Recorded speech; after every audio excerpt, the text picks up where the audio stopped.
17 अगस्त को एक खबर प्रकाशित हुई जिसमें माननीय सुप्रीम कोर्ट ने अपनी नाराज़गी जताते हुए कहा कि एसआईटी को स्टेटस रिपोर्ट देना चाहिए और ये भी कहा कि आप जांच में जल्दी लाइए, जल्दी कीजिए, तेज़ी कीजिए। ये एसआईटी को सुप्रीम कोर्ट का निर्देश है। इसकी खबर छपी हुई है 17 अगस्त को। और एक खबर और छपी हुई है इसी दिन कि चंपत राय के साथ अनिल मिश्रा को भी क्लीन चिट, सबसे ज़्यादा लगे थे आरोप। मतलब जब सुप्रीम कोर्ट निगरानी कर रहा है एसआईटी की,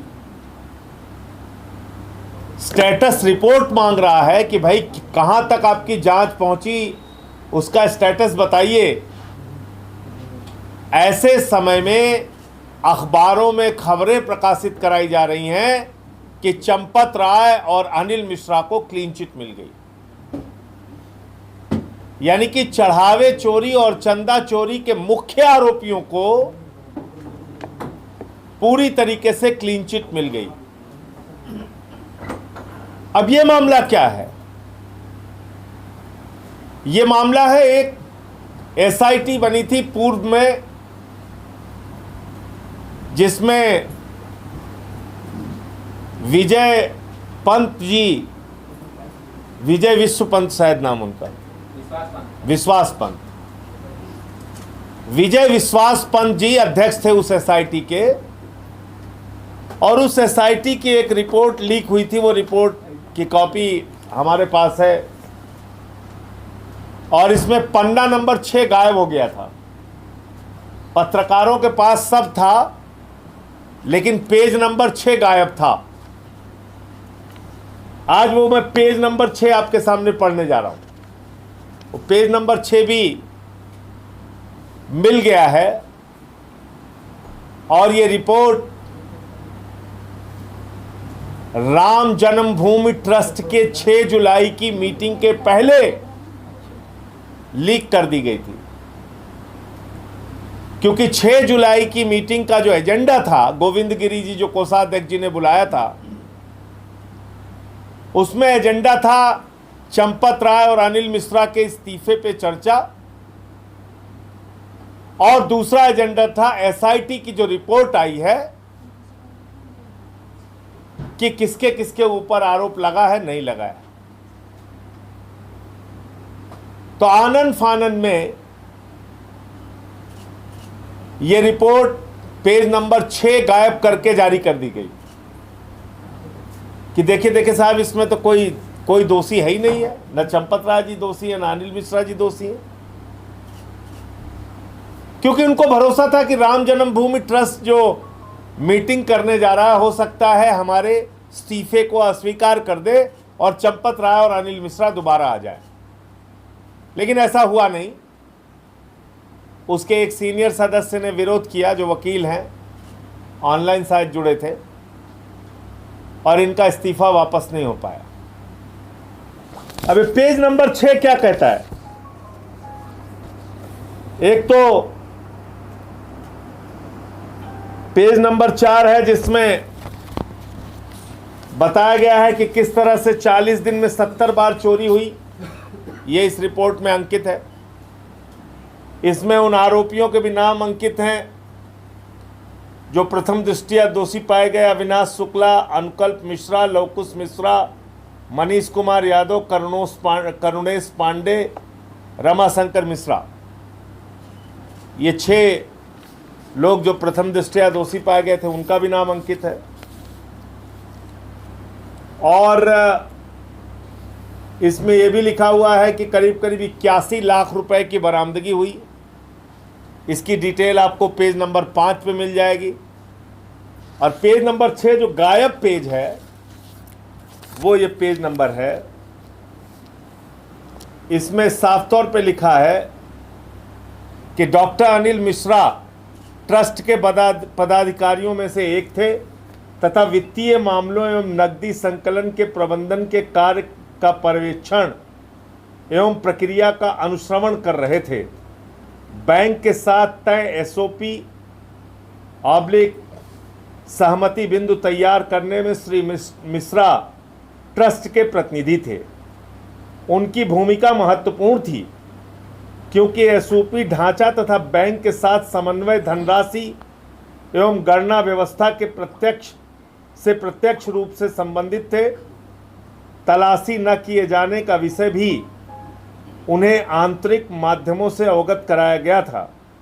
इसके बावजूद तलाशी व्यवस्था लागू कराने हेतु कोई प्रभावी लिखित निर्देश जारी नहीं किया गया।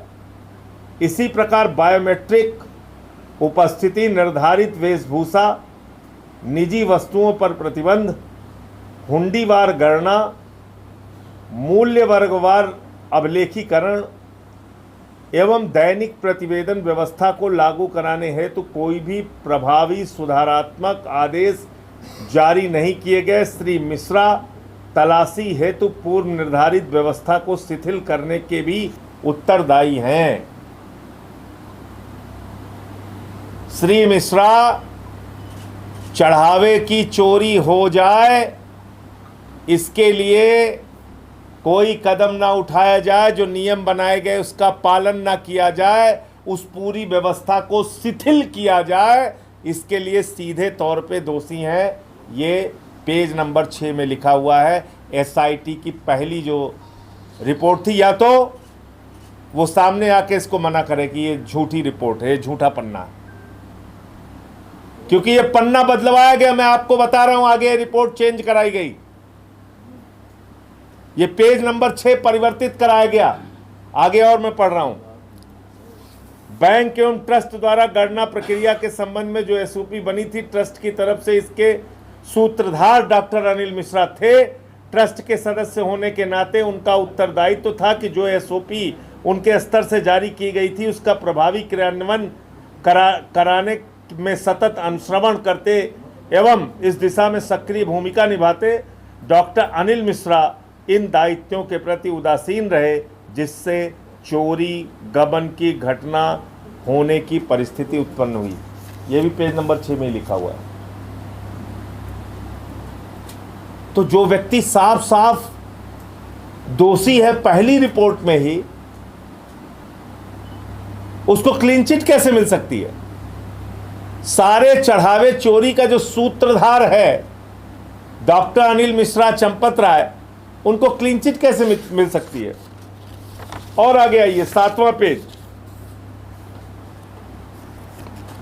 इसमें और बातें लिखी हुई, मैं लास्ट खाली एक लाइन पढ़ रहा हूं। ट्रस्ट कार्मिकों पदाधिकारियों द्वारा इसका संज्ञान नहीं लिया गया और गणना कार्मिकों का निर्धारित वेशभूषा में न आना चोरी गमन में सहायक सिद्ध हुआ। इस गंभीर चूक के लिए गणना प्रबंधन प्रक्रिया में क्रियान्वयन, पर्यवेक्षण एवं अनुश्रवण का दायित्व निभाने वाले सभी ट्रस्ट कर्मी पदाधिकारी उत्तरदायी हैं। ये चढ़ावे चोरी से संबंधित जो रिपोर्ट है, इसमें साफ तौर पे लिखा हुआ है सभी ट्रस्ट कर्मी और सभी पदाधिकारी जिम्मेदार हैं। तो उस पदाधिकारी में चंपत राय नहीं आते क्या? उस पदाधिकारी में अनिल मिश्रा नहीं आते क्या? जब इस रिपोर्ट ने सबको दोषी मान लिया तो ये दोनों लोग कैसे दोषी नहीं हैं और कैसे इनको क्लीन चिट मिल सकती है? इसके साथ साथ 4 तरह की चोरी हुई है, मैं बार बार कह रहा हूं। चंदे में चोरी, चढ़ावे में चोरी, आभूषणों में चोरी, निर्माण कार्य में चोरी। 4 तरह की चोरी हुई है और इन चारों चोरियों के लिए जमीन घोटाला, जमीन खरीद में चोरी, इन पांचों चोरियों के लिए जो व्यक्ति मुख्य रूप से जिम्मेदार है वो है चंपत राय। 2 करोड़ की जमीन जो 18.5 करोड़ रुपए में 5 मिनट के बाद खरीदी गई ट्रस्ट के द्वारा, उसमें हस्ताक्षर हैं चंपत राय के और गवाह के रूप में हस्ताक्षर हैं डॉक्टर अनिल मिश्रा के और ऋषिकेश उपाध्याय जो उस समय के भाजपा के मेयर थे। इसके साथ साथ जो चोरी का काम चढ़ावे में हुआ, उसमें भी जो लोग रखे गए और चोरी की बात जब सामने आई तो चंपत राय से, अनिल मिश्रा से सबकी शिकायत की गई, उनके खिलाफ कोई कार्रवाई नहीं की गई। आभूषणों में चोरी का जब विषय आया तो लोगों ने सामने आके बताया उनको रसीदें नहीं दी गई, उनके आभूषण, उनके भगवान श्री राम के दिए गए नाम पे दिए गए गहने, दान, सोना आदि, चांदी आदि, वो उसका गबन किया गया। बाद में उस पर लीपापोती की गई कि यहाँ रखा है, वहाँ रखा है, जब चोरी खुल गई इसके बाद। इसके साथ साथ दीनानाथ वर्मा नाम के इंजीनियर ने बताया कि अनिल मिश्रा 40% कमीशन लेते थे निर्माण कार्य में। 40% कमीशन। सोचिए, कर्नाटका में बीजेपी की सरकार भी 40% कमीशन लेने के नाम पे चली गई थी 2018 में, 2023 में।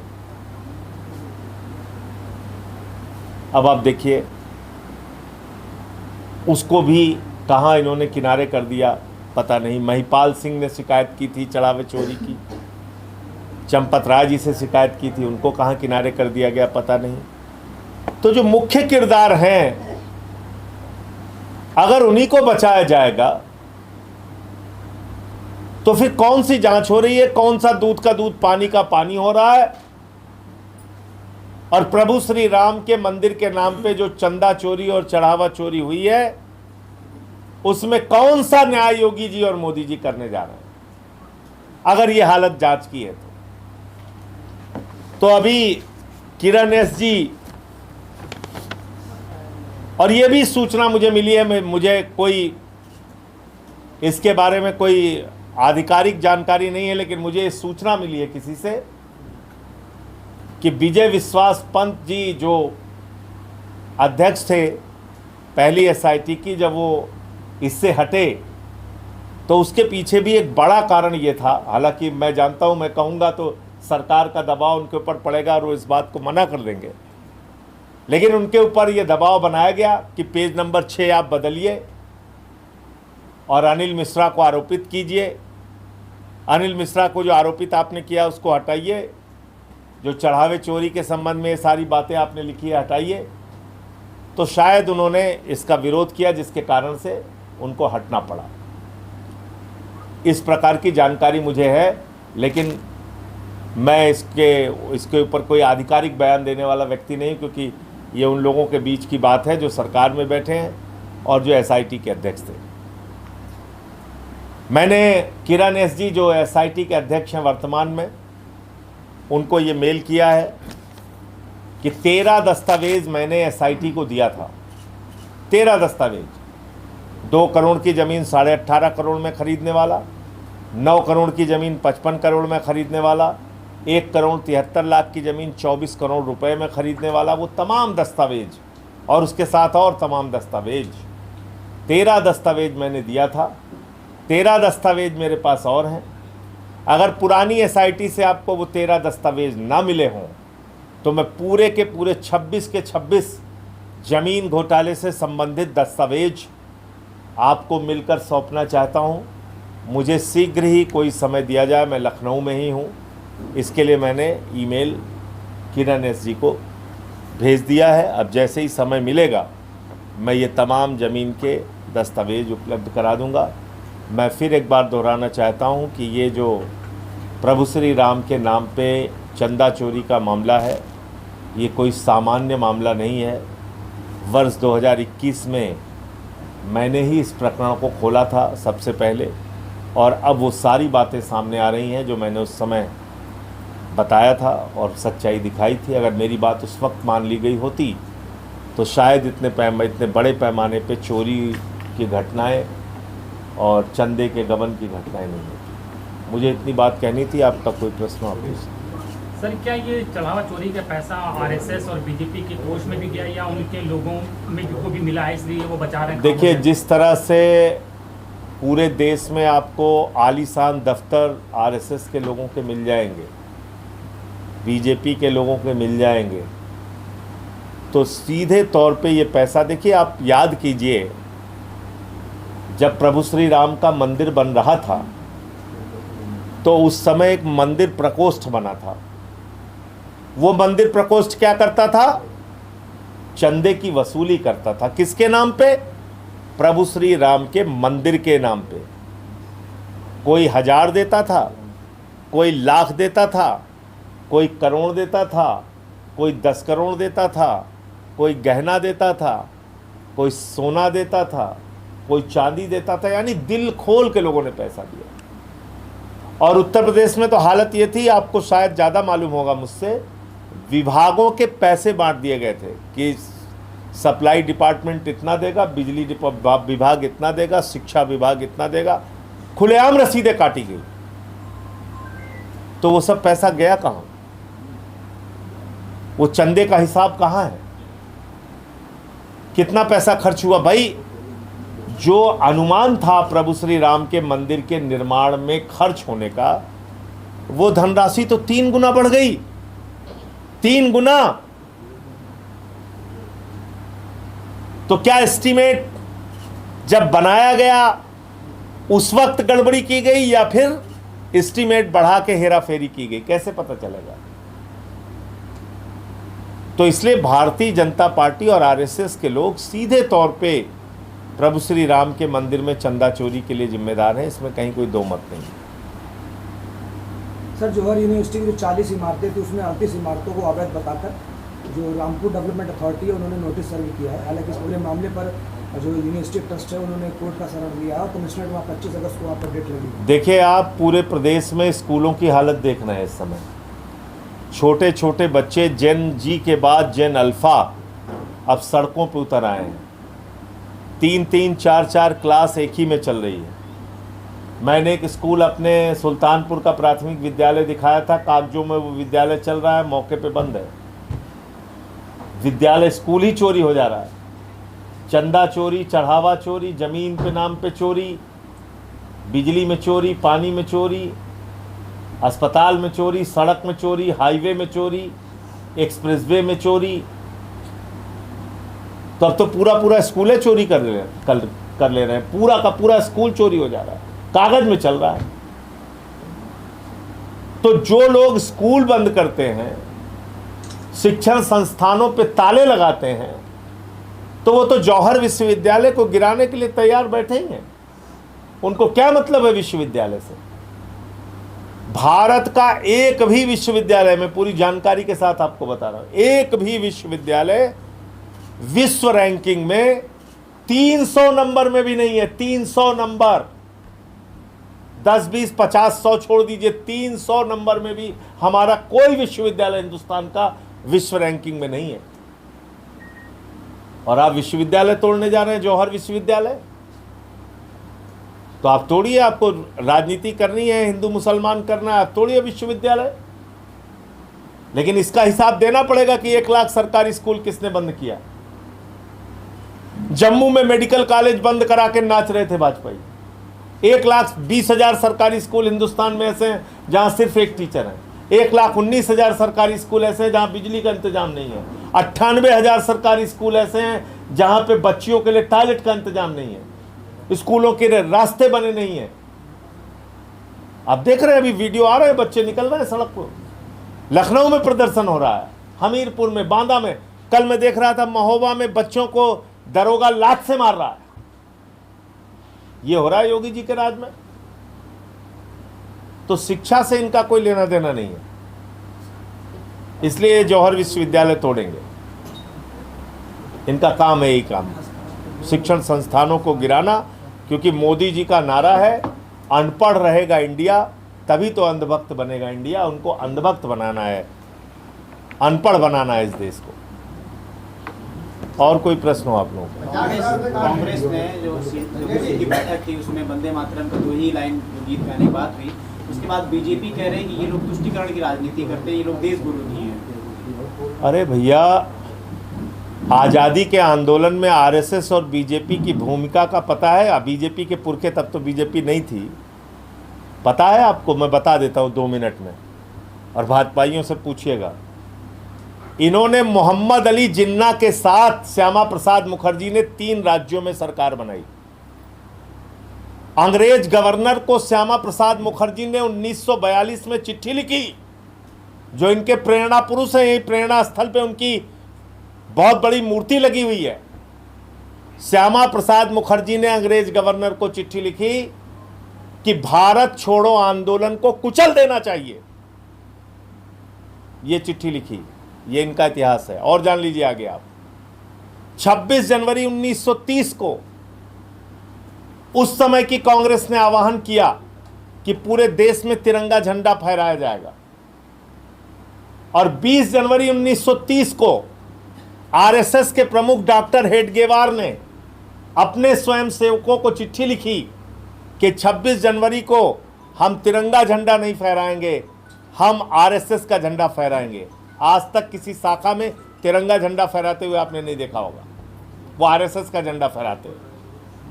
52 साल तक इन लोगों ने तिरंगा झंडा नहीं फहराया, 52 साल तक। बीजेपी के पुरखे 4 भी ऐसे नहीं, 4 मैं कह रहा हूं ऐसे नहीं है जो वंदे मातरम लगा के जेल गए हो।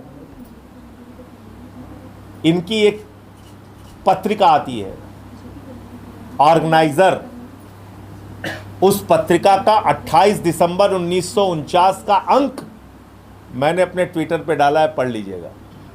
28 दिसंबर 1949 के आरएसएस ऑर्गेनाइजर के अंक में लिखा हुआ है, राष्ट्रगान क्या है?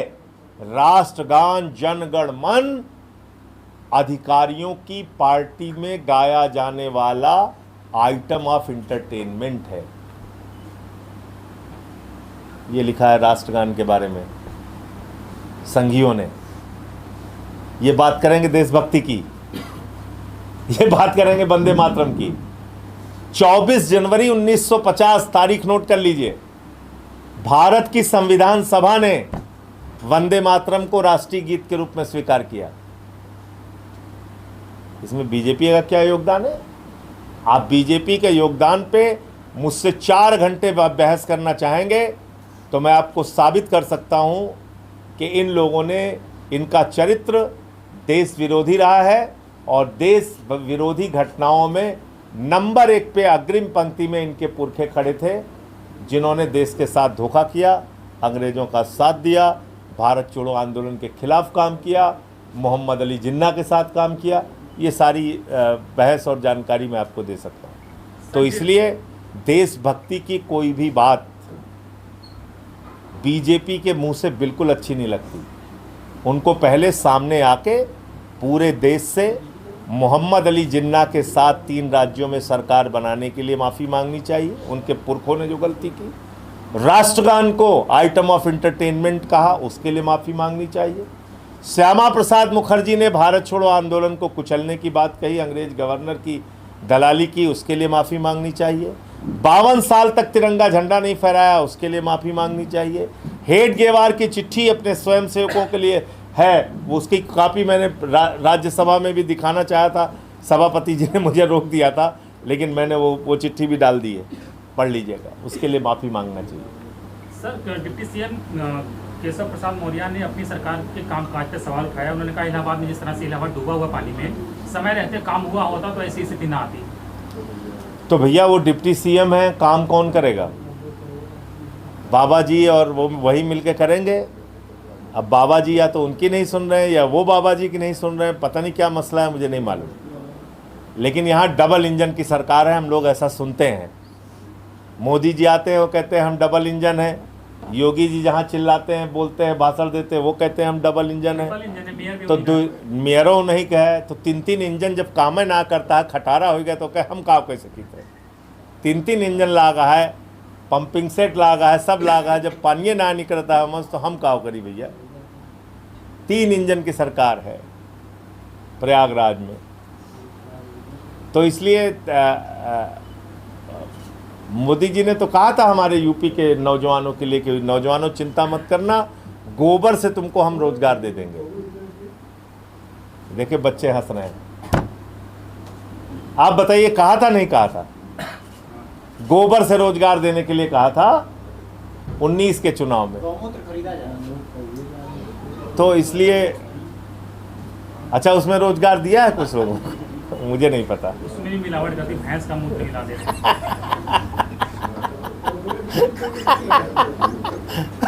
मिलावटी गौमूत्र बिक रहा है, ये तो घोर अन्याय है भाई। सर, मध्य प्रदेश में भाजपा विधायक थे पन्नालाल शाह, उन्होंने माता सीता को मौत का सामान बताया। देखिए, मैं आपको क्या कह रहा हूँ, इनके मन में कोई सम्मान नहीं है भगवान श्री राम के लिए, माता सीता के लिए। आप जया देवी कौशल जी हैं, विधायक हैं इनकी पार्टी की, उनका बयान है शीतला माता का मंदिर शायद उन्होंने वहाँ पे काम वाम कराया था, वहाँ अगरबत्ती तक उनको नहीं जलाने दिया। आप सोचिए, क्योंकि वो दलित समाज से आती है। मैं बार बार इनके संगठन के बारे में कहता हूँ कि घृणा से भरे हुए लोग हैं ये लोग, नफरत इनके नस नस में है, भेदभाव पक्षपात ये करते हैं। तो मौत का सामान सीता जी को कहेंगे, इनकी सोच, इनका विचार यही है। आपको याद होगा कि हमारे जो मुख्यमंत्री थे उस समय मध्य प्रदेश के, शिवराज सिंह जी, उन्होंने कहा था भगवान श्री राम है मोदी जी और भगवान हनुमान है अमित शाह जी। ये उनका बयान है, सुन लीजिएगा। और गाना बना था जो राम को लाए हैं हम उनको लाएंगे, ये तो बीजेपी वालों ने बनाया था। उसमें प्रभु श्री राम की तो इतनी छोटी सी तस्वीर थी और मोदी जी की बड़ी वाली तस्वीर थी। तो कब अपमान नहीं करते हैं लोग, बार बार अपमान करते हैं। धन्यवाद।